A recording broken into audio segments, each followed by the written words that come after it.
Welcome to Cravings Control for Fat Loss. I'm your host, Laura Cavallo, former sugar binger, overeater, and yo-yo dieter turned fat loss and cravings coach for hundreds of busy women. Here at Cravings Control for Fat Loss, I'll be sharing mindset, movement, and metabolism strategies for those who are ready to ditch the fat diet cycle and slim down without counting calories, tracking points, or giving up any of the foods they love. Get ready to embrace progress over perfection, grace over guilt, and bring curiosity and learning to the inevitable ups and downs of your life. Expect a decrease in your cravings while seeing and feeling an improvement in how you look, how you feel, and your overall quality of life. I am so excited you're here, boo. Let's get started.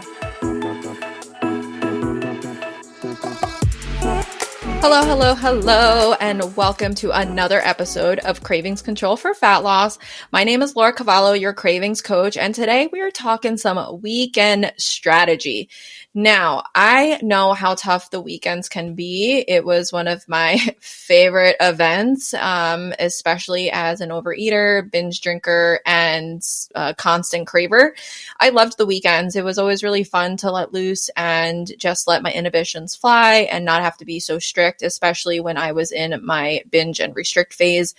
But the reality is we can let our weekends be free-for-alls if we have a fat loss goal, or in general, if you just want to be a healthier individual and have a higher quality of life, right? And, the cravings can really set us up for more intense the weekends rather can set us up for more intense cravings on Mondays, right? If you're overeating, if you're over drinking, you're not sleeping well, Monday, Tuesdays can be really, really tough to get back on track. So today I want to share a couple strategies, well, rather 6 strategies with you to help you get a better handle on the weekends, start to make some shifts and changes. And listen, this isn't going to happen overnight. You don't have to start to do all of them. Just know that with these strategies, you don't have to do all of them and start to make all of these extreme changes, right? In fact, one of our strategies at Laura Cavallo Coaching is habit change, but one step at a time. We know that when we try and change too much at once, nothing sticks, right? So pick one of these weekend strategies and maybe start to implement it into your day-to-day and into your week-to-week rather in the coming weeks and see how they do, or just start to wrap your mind around it. It can be a big shift going from, more restrictive weekdays to having a more balanced weekend. But hopefully with some of these strategies, we can help you along. So without further ado, let's get started. So when it comes to weekend strategy, I really want you to, number one, start to shift your mindset, okay? The weekends don't have to be a free-for-all. Even if this is how you've operated for most of your life, maybe this is how your partner operates, maybe this is how your friends operate, you are your own person, your own individual person with your own goals, your own aspirations, your own health and fitness goals. And you really want to make the weekend a more sustainable, balanced way to eat, live, and train. So when it comes to making these shifts, we first have to shift our mindset, right? If in our mind we're like, oh, I can't wait for the weekend, I really need to let loose, or I can't wait just like lazy and sit around and not do anything, or, I can't wait to just like overindulge all weekend and just party and just like not give a fuck, right? That mindset is going to carry into your habits, right? But rather, if you go into the weekend saying, I really want, this weekend to feel like just a regular weekday, right? I really want to try and make healthier choices for breakfast and for lunch. I really want to try and limit some alcohol. I really just want to feel good this weekend. I want to feel rested. And when I wake up on Monday morning, I want to try and get some movement in.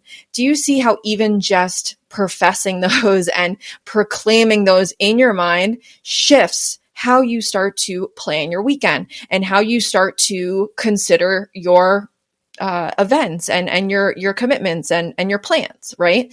So your mindset needs to shift that the weekends don't have to be a free-for-all, okay? The weekends can be the exact same as a regular weekday, right? Leading with Satisfull breakfast and going for a walk or a hike or exercising, making a healthy food choice, having a salad on a weekend, right? So that is strategy number one, is shifting your mindset. Strategy number 2 is to start your mornings with a Satisfull breakfast. Okay. Now, Satisfull plates is a strategy that I'm going to share more with you in the next episode. So after today's episode, go ahead and listen to the next one. It's going to be all about how to create a Satisfull plate. But when you start your mornings with a Satisfull breakfast, you are leading with a protein-rich meal. You have some detox elements in there, a little bit of crave, so that you are actually priming your hunger, priming your cravings to start to crave and be fulfilled and feel full with these more nutrient-dense, high-quality, tasty foods. And so Satisfull has been shown to help my clients make better food choices throughout the weekend without feeling deprived. Okay. Third strategy, and a sidebar with that, is you can have Satisfull plates for breakfast and for lunch, and you can even try and make them for dinner. But what we find is that when we start with Satisfull breakfast, we make much healthier choices throughout the day. So even if you can't, plan lunch or plan dinner, you're going to be eating out, really focus on trying to make a Satisfull breakfast. You can make it at home. You can even piece it together at a restaurant or, if you're vacationing somewhere. The third weekend strategy is to move your butt. Okay. Move, don't sit around. If you have a labor intensive job, I totally understand needing to relax and chill. However, when it comes to cravings, hunger, and overeating, movement is really beneficial for our hormones and our metabolism. Okay. It helps keep things moving. And so even if you can go for a 20-minute walk or organize the garage or play a little bit with the kids, just try and stay moving a bit more. And, this is again going to start to shift your mindset, right? The weekends don't have to be us just lazing around. We can actually just get up and do something active. Let's take the dog for a walk. Let's take the kids to the park. Let's walk instead of drive, or let's park a little farther away. Let's walk the mall or whatever it might be. Try to incorporate some sort of movement. It doesn't have to be exercise, any sort of movement, bike riding, walking, roller skating, skateboarding, like I said, cleaning, organize, something just to keep you moving. The fourth weekend strategy, and I know that this is going to be tough for some people, but is to keep the same sleep schedule. Okay.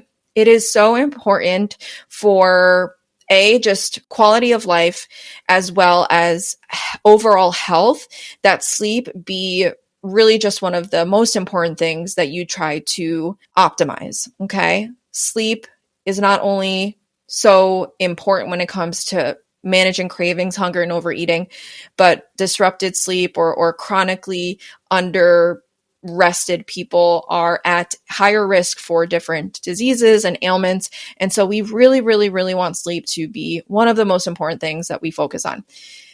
Anyway, I digress. Try and keep the same sleep schedule. Try and go to bed around the same time and wake up around the same time that you do during the week.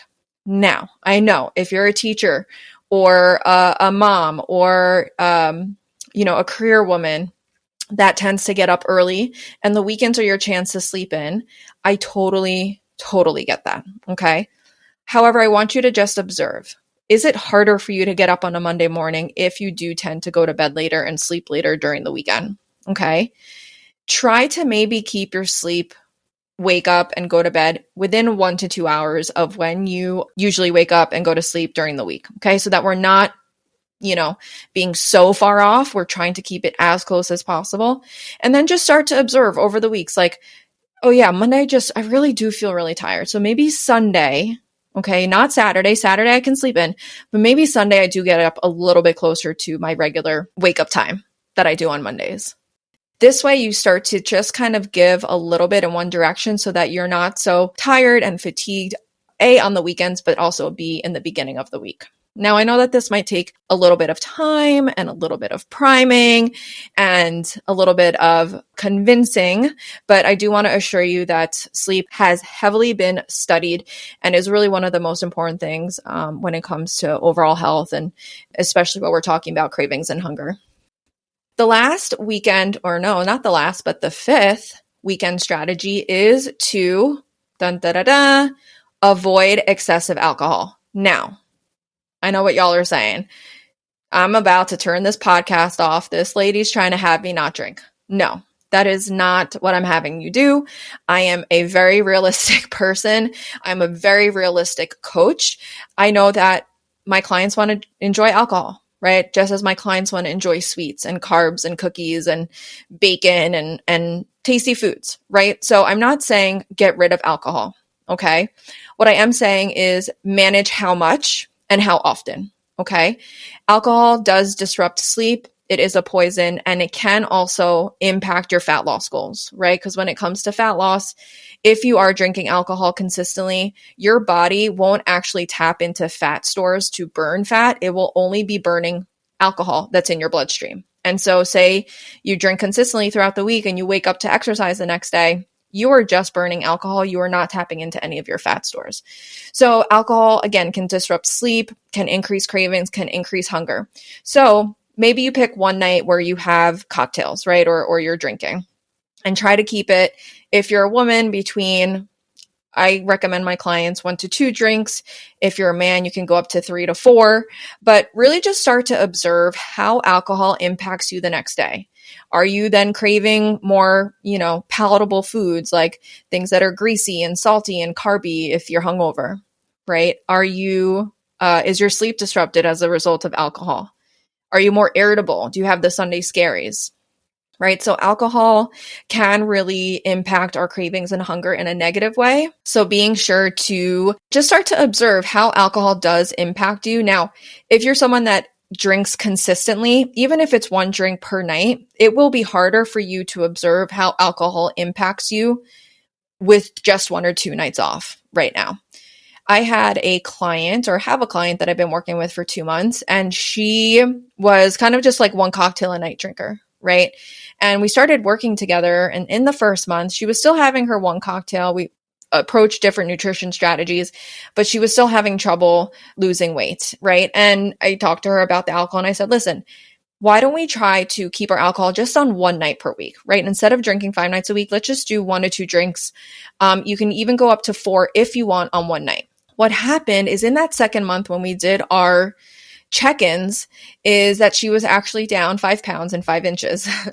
And that is because, yes, she was exercising consistently. She was doing some other things, but she was giving her body a chance to actually burn alcohol throughout the week, and tap into those fat stores when she was exercising to optimize her results.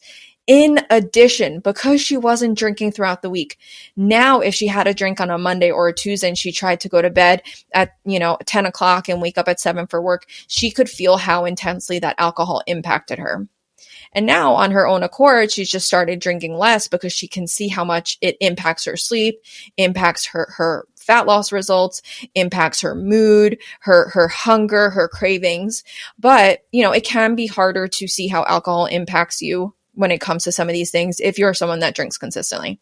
And from 1 binge drinker to, I don't want to say to another, because I hope that, you're not abusing alcohol, but, some people do drink more.